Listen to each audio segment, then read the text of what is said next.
dimanche 27 novembre 2022, mesdames et messieurs, bonsoir et bienvenue dans la dernière grande édition de cette semaine. Au sommaire, 23e édition du dialogue interreligieux pour la paix au Bénin. La communauté Santé-Gidio a réuni les leaders des confessions religieuses pour mener des réflexions dans ce sens. Les détails sont à suivre.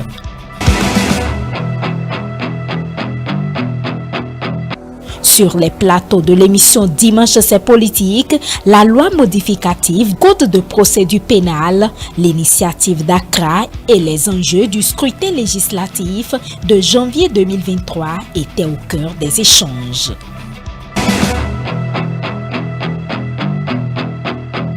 Le lancement de la 4e édition du Salon national du livre a eu lieu ce 26 novembre à Cotonou. Femmes et engagement dans la création littéraire en Afrique francophone, c'est la thématique retenue pour l'événement.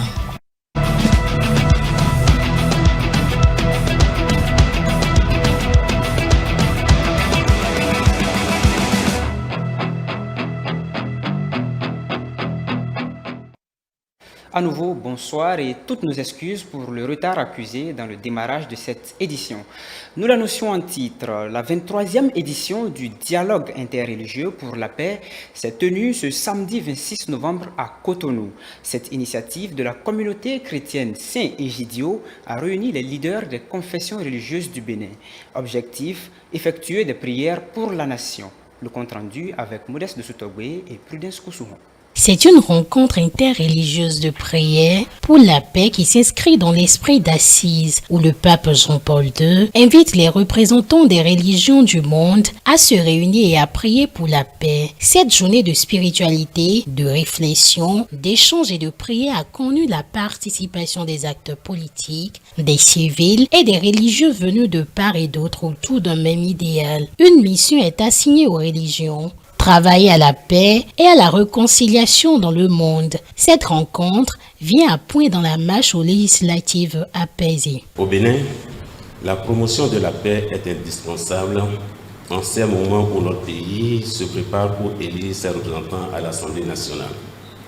C'est une période très sensible qui nécessite l'adoption des comportements pacifiques, aussi bien de la part des gouvernants, des politiciens de façon générale, que des citoyens. La fraternité qui jaillit de la conscience d'être une unique humanité doit pénétrer dans la vie des peuples, dans les communautés, parmi les gouvernants, dans les enceintes internationales. Ainsi se lèvera la conscience qu'on ne se sauve seulement qu'ensemble, en se rencontrant, en négociant, en arrêtant de se combattre, en se réconciliant, en modérant le langage de la politique et de la propagande. Au-delà des législatives, vous savez que le Bénin, depuis quelques années, a commencé à vivre des scènes de violence. Donc déjà, nous sommes entourés un peu par des attaques djihadistes et c'est devenu une situation préoccupante. Et nous devons absolument faire quelque chose. Également, les élections ces dernières années au Bénin ont été un peu difficiles. Et on a vu que la violence peut facilement s'emparer du cœur des gens.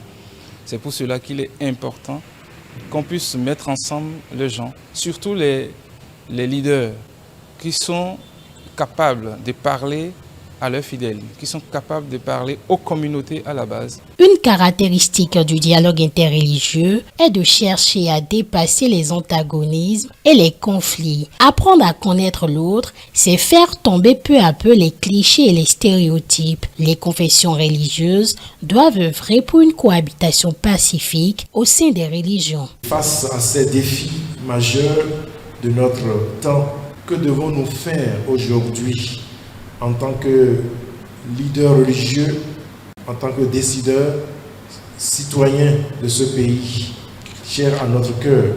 Nous avons besoin de la paix pour vivre et construire l'Afrique en général et notre pays, le Bénin en particulier. On n'a qu'à se demander d'abord la paix, la paix, la paix. On se réunit chaque fois. C'est nous la paix. Il y a deux catégories de personnes. Quand elles se portent bien, la nation se porte bien. Et quand elles se portent mal, la nation et le monde se portent mal. C'est quand ça chauffe qu'on dit, où sont les religieux? Mais quand la paix revient, et bon, que ce soit politicien, le religieux, vous connaissez les vrais terroristes, que Dieu le Tout-Puissant garde ce pays et le monde entier dans la paix, dans l'amour, dans la fraternité, dans la justice, dans l'équité et dans la transparence. Nous, en tant que religieux, nous n'avons qu'une seule âme. Je le répète, une seule âme, c'est la prière. Et nous devons aussi, nous, en tant que citoyens béninois, travailler pour la pacification des différentes religions au Bénin. Notre objectif, c'est d'abord, entre nous les religieux, nous puissions nous entendre, que nous puissions sortir du politique. Les religions sont appelées à trouver en elles-mêmes des ressources pour vivre les rencontres afin que l'interreligion ne devienne pas un lieu politique. Plusieurs panels dont la responsabilité des religions face à la montée de l'extrémisme violent dans la sous-région ouest-africaine et au Bénin et la responsabilité civile béninoise face aux défis de la paix ont meublé cette journée d'échange et de rencontres qui s'est achevée avec une prière, preuve de l'unicité religieuse. Nous recommandons entre tes mains les leaders religieux que tu inspires. Les différents plateaux de votre émission Dimanche, c'est politique de ce 27 novembre 2022 ont abordé plusieurs sujets d'actualité. Au nombre de ceux-ci, la loi modificative du Code de procédure pénale, l'initiative d'Accra et les enjeux du scrutin législatif de janvier 2023. Le compte rendu dans cet élément. Quelques semaines après le vote de la loi modificative du Code de procédure pénale par l'Assemblée nationale, loi comportant un texte relatif à la suspension de l'exécution de peines et qui, après promulgation, va permettre au chef de l'État de suspendre l'exécution des peines de certains détenus pour des raisons sociales ou humanitaires, n'est pas à confondre avec la libération anticipée, clarifie Charles Badou, avocat au barreau du Bénin, reçu dans la rubrique Entretien de l'émission Dimanche, c'est politique du 27 novembre 2022.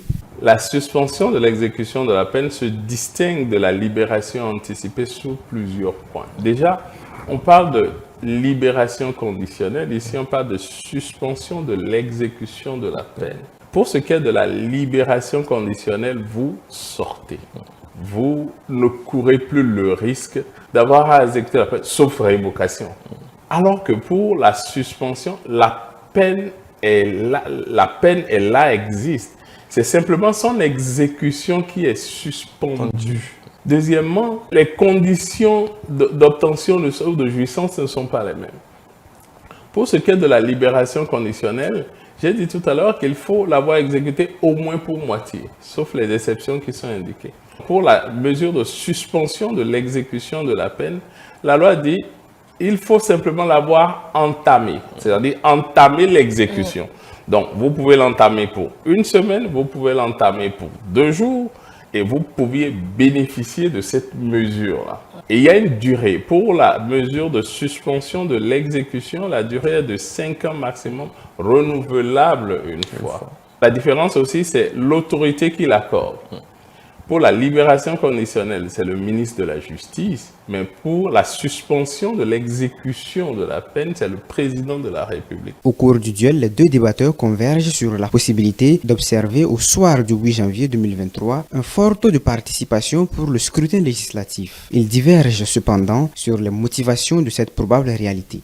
Déjà que le parti, les démocrates, participe aux élections, nous avons constaté cette joie qui anime déjà le peuple béninois, qui annonce déjà un taux de participation écrasant, qui sera nettement différent de ce que nous avons constaté en 2019 par le passé. Par rapport au fort taux que nous aurons, moi je dis oui, c'est possible qu'il y ait un fort taux, mais pas parce que les démocrates veulent aller aux élections forcément, non, ça n'a rien à voir par rapport à cela.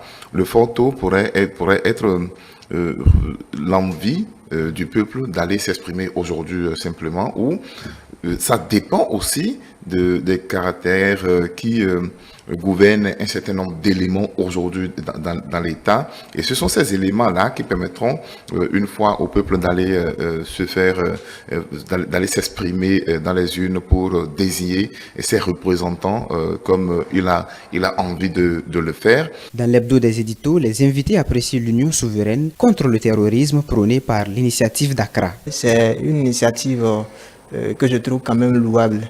Et c'est depuis 2017 déjà que cette initiative a été mise en place par 5 pays, notamment le Bénin, le Togo, le Ghana, Burkina Faso et autres, qui ont décidé donc de fédérer leurs efforts pour lutter efficacement contre le terrorisme. Et le terrorisme qui met en péril la paix, la quiétude au sein de ces différents pays, et qui noie les efforts que ces pays-là font pour rehausser leur niveau économique. Je pense que le gouvernement fait des efforts par rapport aux moyens que nous avons et par rapport aux aides que nous avons. Et en tout cas, pour barrer la route, c'est pour qu'il y ait de quiétude au sein de la population. C'est d'abord l'essentiel. Nos chefs d'État sont rentrés dans la philosophie réelle de ce fléau pour comprendre d'où ça vient et quelles sont les sources de financement de ces réseaux terroristes-là. Parce que c'est inimaginable, impensable que venu de nulle part, tout cela ait des armes sophistiquées et crée le désordre dans un pays. C'est bien cette initiative-là. Plus besoin d'attendre l'aide occidentale pour faire face à ce phénomène qui, depuis plusieurs années, met à mal le développement de ces pays. Les dirigeants des pays membres de cette initiative d'Accra, réunis en sommet le mardi 22 novembre dernier, convergent sur la nécessité des pays en proie à ce phénomène à générer par eux-mêmes les ressources pour y faire face. Dans un tout autre secteur, la salle bleue du Palais des Congrès de Cotonou a abrité ce 25 novembre 2022 le lancement de la 4e édition du Salon national du livre. Femmes et engagement dans la création littéraire en Afrique francophone, c'est la thématique autour de laquelle va se dérouler cette édition. C'est le ministre des Sports, représentant son homologue de la culture et des arts, qui a procédé au lancement du dit salon. Reportage. Une coupure de ruban qui livre au public un spectacle livresque.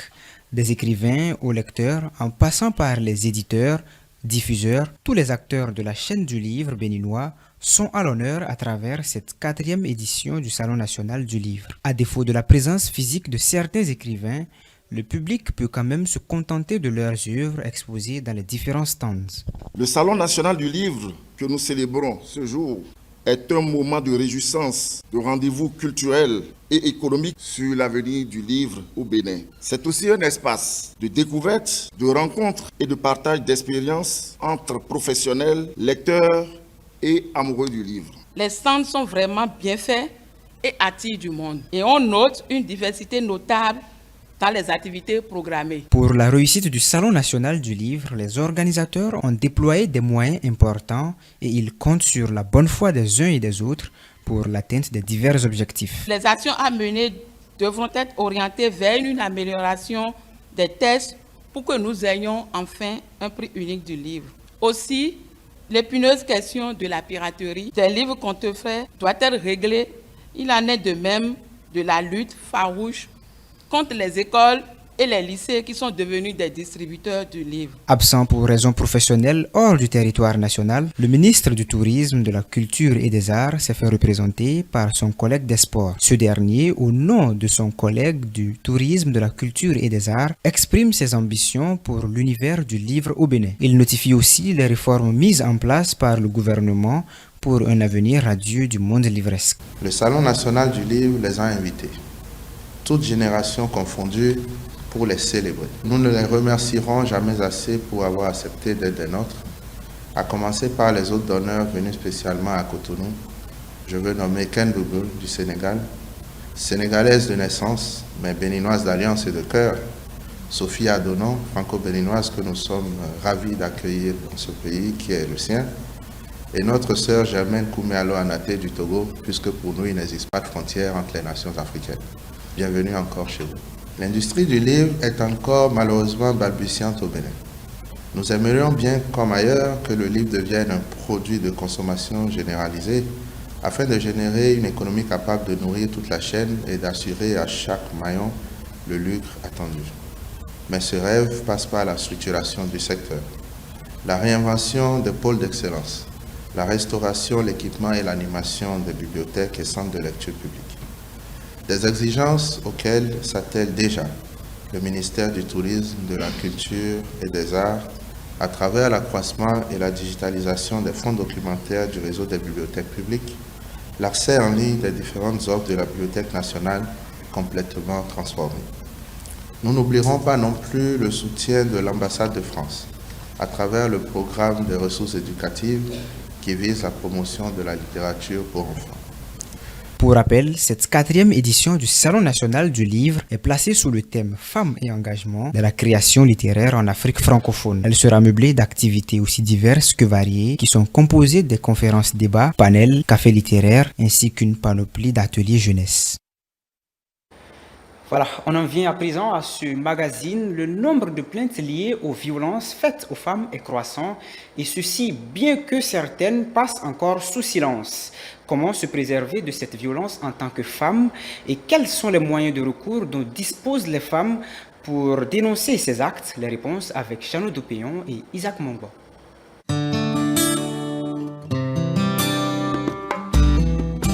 Qu'elles soient verbales ou physiques, les violences faites aux femmes et aux filles sont fréquentes dans notre société.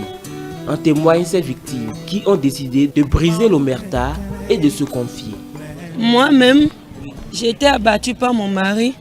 Avant, moi-même, je travaillais. Après, j'ai perdu le travail. Donc, quand je suis à la maison tout le temps, quand tu lui tends la main, c'est avec les gifles. On te pousse. Et par là, tout le temps, je suis frustrée.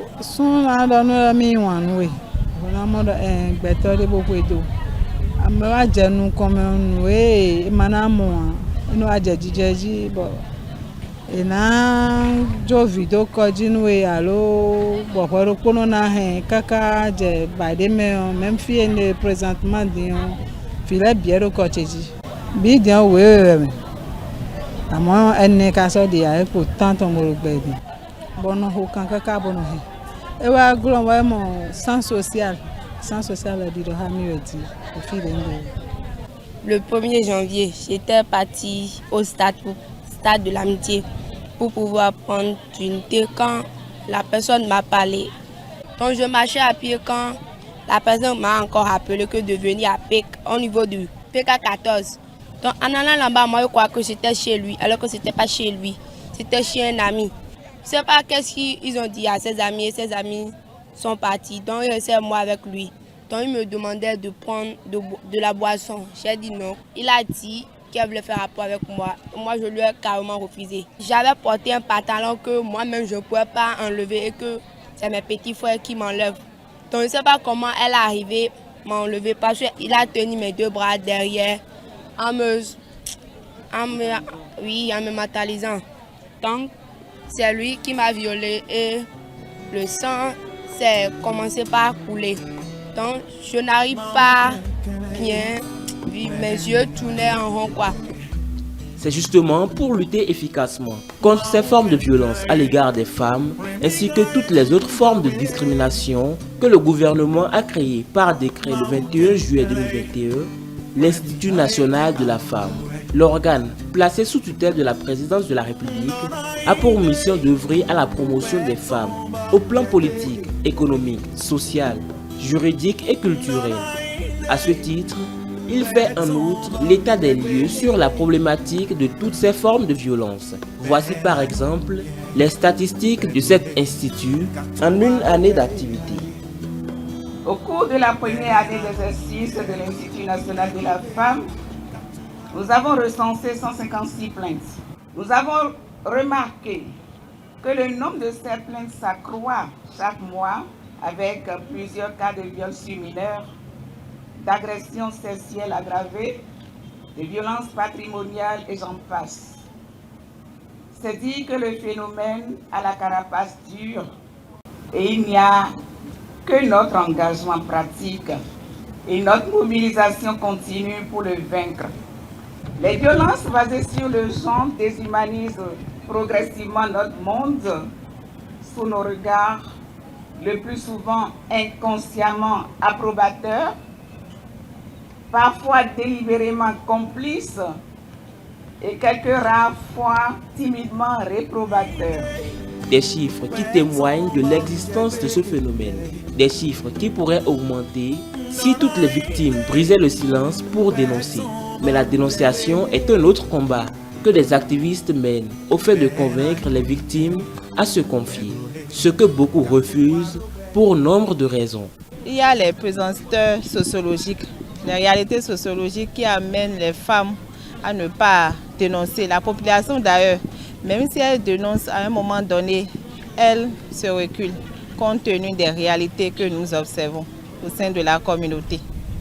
Ou soit elles ont peur, elles n'ont pas confiance en elles-mêmes, elles se disent je n'ai personne, quand je vais dénoncer telle personne, ma vie serait comment, la prise en charge par rapport à mes enfants serait peut-être hypothéquée. Tellement de questions elles se posent et elles s'abstiennent à faire les dissociations.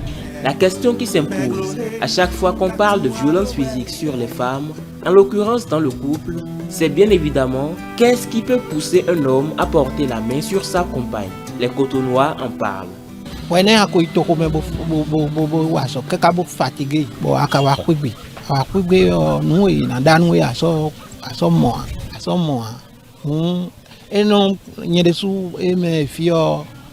mais hodo et non bloqué cho nyo nyemo file ko du no nyeno sokke kan to mo ton bono du no ton ma nyele su no yato bono da no vide mais so besoin bon mais enlève le tabac ya. Il y a des hommes aujourd'hui parce que quand tu es dans des situations difficiles, tu as tout fait pour trouver quelque chose à ta femme, une étalage qu'elle fait le petit commerce. Ils vont l'attaquer. Tu peux même aller voir ces hommes, hey, c'est ma femme, laissez. Mais ces hommes persévèrent. Parce qu'à ce moment, ils ont le moins plus que toi. La femme ne veut plus regarder derrière. Quand ça ne va pas là, je tape sur la table en même temps. Mais pas à aller la main, non. Quand ça ne va pas, je mets les poings sur les pieds, je quitte la maison et après je reviens. Et en tant que jeune fille, que faire lorsqu'on est violenté? La représentante résidente de l'UNICEF au Bénin apporte des réponses. Déjà, l'une des choses les plus importantes, c'est que la fille a le droit de dire non. Non à toute forme de violence qui peut être perpétrée contre elle. Et deuxièmement, il y a des services qui existent pour pouvoir les protéger. Elles peuvent dénoncer les violences qui sont faites contre elles et des actions seront menées. Le gouvernement a mis en place des lois, le gouvernement a mis en place des structures et des mécanismes aussi bien au niveau communautaire qu'au niveau national pour pouvoir les accompagner à tous les niveaux. Le combat contre ces violences est donc une lutte de tous les jours et de tous. Au Bénin, plusieurs normes juridiques sont mises en place pour permettre aux victimes de dénoncer leurs bourreaux et d'être prises en charge. En plus du code pénal, la loi 2011-26 du 9 janvier 2012 portant prévention et répression des violences faites aux femmes est en vigueur. Plusieurs voies de recours existent aujourd'hui pour dénoncer ces faits en toute sécurité. Il s'agit bien de l'Institut national de la femme, la police, le tribunal, l'association de société civile et les centres de promotion sociale. Des numéros verts sont mis à disposition à cet effet. Pour véritablement réduire à néant le taux de violence à l'égard des femmes, les spécialistes restent convaincus que la meilleure solution reste l'éducation des filles et des garçons.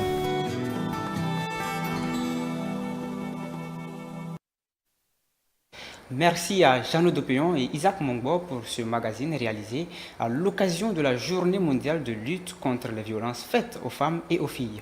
C'est la fin de cette édition que nous vous remercions d'avoir suivi. Vous pouvez la retrouver en intégralité sur l'ensemble de nos plateformes digitales que sont notre site internet, le www.etelebénin.com, notre page Facebook E-Télé en direct, notre chaîne YouTube E-Télé Bénin et en direct via notre application iOS et Android E-Télé Bénin tout simplement. À la suite de cette édition, retrouvez notre consultant politique pour le décryptage de l'actualité politique. E-Télé avec vous, pour vous.